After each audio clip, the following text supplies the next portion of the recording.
and welcome back for another deep dive. This time, we're going to be jumping into a period of American history that might just surprise you. The Gilded Age, late 19th, early 20th century. When you hear that, maybe you think, oh, prosperity, progress, but we're going to be looking at some sources you provided, a list of the top 10 worst things about this era, and you'll see that maybe it wasn't all sunshine and roses. You've probably heard that term gilded before. And it's kind of fitting here, right? It's like, imagine a thin layer of gold shimmering on the surface, but underneath, something way less appealing. That's the Gilded Age in a nutshell. Right, yeah. Okay, so let's start with what I think most people picture when they think of this time. The crazy wealth, those industrialists, Carnegie, Rockefeller, Vanderbilt, Morgan. I mean, these guys weren't just rich, they were building empires. These guys were playing the game on a whole other level. They weren't just competing. They were using tactics like horizontal and vertical integration to just dominate whole industries. Okay, so break that down for me. So think of it this way. Horizontal integration, you buy out all your competitors. You're the only game in town. Okay. Vertical integration, you control every single step of the process, from the raw materials to production to distribution. So they're creating their own monopolies. Exactly. And to make it even more complicated, you've got these things called trusts. Mm-hmm. Basically, groups of companies all working together to fix prices, crush any competition. You look at the Standard Oil Trust. Rockefeller used that to control almost 90% of the oil refining in the U.S. Wow. That's a huge amount of power, all concentrated in one place. That's wild. And I guess that makes their philanthropy a little more complicated, right? Like, they were funding libraries, universities, but at the same time exploiting workers, stifling competition. It really makes you think, Yeah. about the true cost of their success. Can charitable acts really erase the harm done along the way? Yeah, for sure. Okay, well, speaking of harm, let's get into the reality for everyday people during the Gilded Age. So, dangerous working conditions, long back-breaking hours, and wages that could barely cover basic needs. It's rough. The Triangle Shirtwaist Factory fire, even though it technically happened a few years after the Gilded Age, I think it's a perfect example of just how bad things were. Over 140 workers, most of them young immigrant women, died because of, locked doors, lack of basic safety precautions. God, that's heartbreaking. It makes you wonder how anyone could justify those conditions. So, were there any attempts to protect workers during this time? There were definitely people speaking out against this exploitation. Labor movements were gaining some traction. Workers started organizing strikes, demanding better treatment. You look at the Great Railroad Strike of 1877, that was a huge moment. Started with railroad workers protesting wage cuts. But then it just spread across the country. You had hundreds of thousands of workers involved. Wow, so workers were fighting back. But it sounds like a pretty uphill battle. Did any of these strikes actually lead to lasting change? You got to remember the context, right? Yeah. The government and business owners, often they sided together. They used force to break up strikes, suppress worker demands. You think about the Haymarket Riot in 1886. Started as a peaceful protest for an 8-hour workday, ended in violence, and then further demonized the labor movement. Man, it seems like this whole era was really shaped by this clash, between the immense wealth and the struggles of just everyday people. It was. And this idea of survival of the fittest, what they call social Darwinism, Yeah. was used to justify this stark inequality. Social Darwinism, break that down a bit. Basically taking the principles of evolution, applying them to society. They argue that those who were wealthy and successful, they were simply more fit. They deserved their position. So if you were struggling, it was your own fault. Sadly, for many, that was the prevailing attitude. And this dangerous idea also fueled racism, imperialism, used to justify the exploitation of entire groups of people. Speaking of exploitation, one group that really faced the brunt of this were immigrants. Absolutely. Seen as a threat to the existing social order. Blamed for crime, unemployment. Often ended up working the most dangerous, lowest-paying jobs, living in crowded, unsanitary conditions. Like a classic case of scapegoating. Did this anti-immigrant sentiment actually lead to any specific laws or policies? Definitely. One of the most blatant examples, the Chinese Exclusion Act of 1882. It banned Chinese workers from immigrating to the United States. And it was the first law to target a specific ethnic group in this way. That's really disturbing. Makes you wonder if that kind of thinking ever truly disappears or if it just takes on new forms. It's a good question. And you look at how Native Americans were treated during this time. You see that same kind of prejudice and exclusion playing out.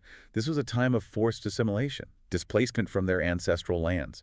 Wow, it's hard to imagine, being forcibly removed from your home and then told you have to abandon your culture or your traditions. It was a systematic attempt to just erase their way of life.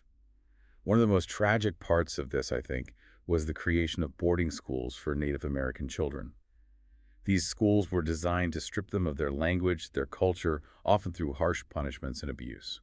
God, you mentioned earlier how social Darwinism was used to justify exploiting certain groups. Do you think that played a role in the treatment of Native Americans as well? Absolutely. This idea that white European culture was superior was used to justify, taking their land, forcing them to conform. It was a really disturbing manifestation of this belief that certain people were simply more deserving than others. Yeah, it's a sobering reminder that progress for some often comes at the expense of others. And it's not just Native Americans and immigrants who are left behind during this time.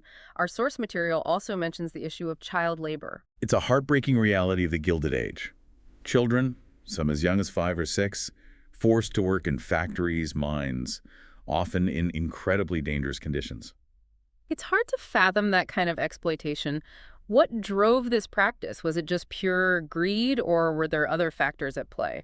I mean, greed definitely played a role, but it's important to remember the context, right? Many families lived in poverty. Children's wages were often necessary for survival. There was also a lack of compulsory education laws, so working was just seen as a normal part of childhood for many. So even though it was horrific, it was also, in a way, a symptom of the larger societal problems at the time. Exactly. And this brings us to another issue that I think often gets overlooked when we talk about the Gilded Age: political corruption. Right. Our source material mentions this figure called the contender, and he sounds like the embodiment of shady dealings. Yeah, it wasn't uncommon for politicians to be in cahoots with big businesses, accepting bribes, turning a blind eye to unethical practices. They were essentially enabling the very systems that were exploiting people, harming communities. Sounds like a vicious cycle. The wealthy and powerful get their way while everyone else suffers. That's a pretty accurate assessment. And it's important to remember that these issues, they aren't just confined to the history books. We still see echoes of the Gilded Age in the world today, with income inequality, corporate influence in politics, the exploitation of vulnerable populations. It's a little unsettling to think about how much these patterns repeat themselves. So what does this all mean for us? Why should we care about the shadows of a bygone era? Because understanding the past helps us understand the present. By examining the mistakes, the injustices of the Gilded Age, we can hopefully learn from them and work to prevent similar situations from happening again. So it's not just about looking back. It's about using history as a guide for creating a better future. Precisely. And it's about recognizing that progress isn't always linear, straightforward. It often comes with setbacks and unintended consequences. Makes you wonder if true progress is even possible without addressing the root causes of these issues. That's a great point. And I think that's a question each of us needs to grapple with. What are we willing to do to ensure that the benefits of progress are shared by everyone, not just a select few? It's a big question, but it feels like an important one to ask, especially as we consider these lessons from the Gilded Age. Is there anything else from this era that you think is particularly relevant to our lives today? One thing that stands out to me is the fight for workers' rights. Back then, people were risking their lives, their livelihoods, to demand fair wages, reasonable hours, safe working conditions. Yeah, it's easy to forget, those rights that we often take for granted were hard-won victories. Exactly, and those fights are still relevant today, right? We've got automation, globalization, the rise of the gig economy. I mean, the fundamental questions remain the same. How do we ensure fair treatment, a living wage for all workers in this constantly evolving economic landscape? It's like, yeah, the challenges change, but those core issues, fairness, equity, they persist. Okay, so as we wrap up this deep dive into the Gilded Age, it's hard not to feel, I don't know, a little overwhelmed by all the problems, the injustices that we've uncovered. It's definitely heavy stuff.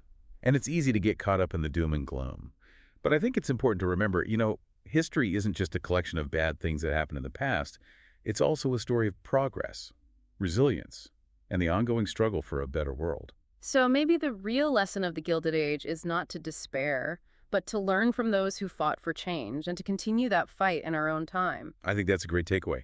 We can't just passively accept the status quo. We have to be active participants in shaping the future we want to see. And that means being informed, engaged citizens who hold our leaders accountable and demand better for ourselves and our communities. Absolutely. And recognizing that progress doesn't happen overnight. It takes time, effort, a willingness to keep pushing forward, even when things seem bleak. Well, on that note, I think we've successfully unearthed some of the darker truths lurking beneath that glittering surface of the Gilded Age.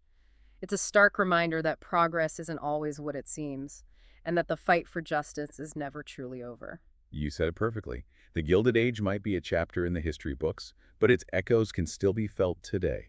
It's up to us to learn from the past, fight for a more equitable present, and build a future where everyone has the opportunity to thrive. This has been a really eye-opening deep dive. Thank you so much for sharing your expertise with us. My pleasure. And to all of you listening, thank you for joining us on this journey. We hope this deep dive has inspired you to think critically about the past and to consider how its lessons can shape the future. Until next time, keep diving deep.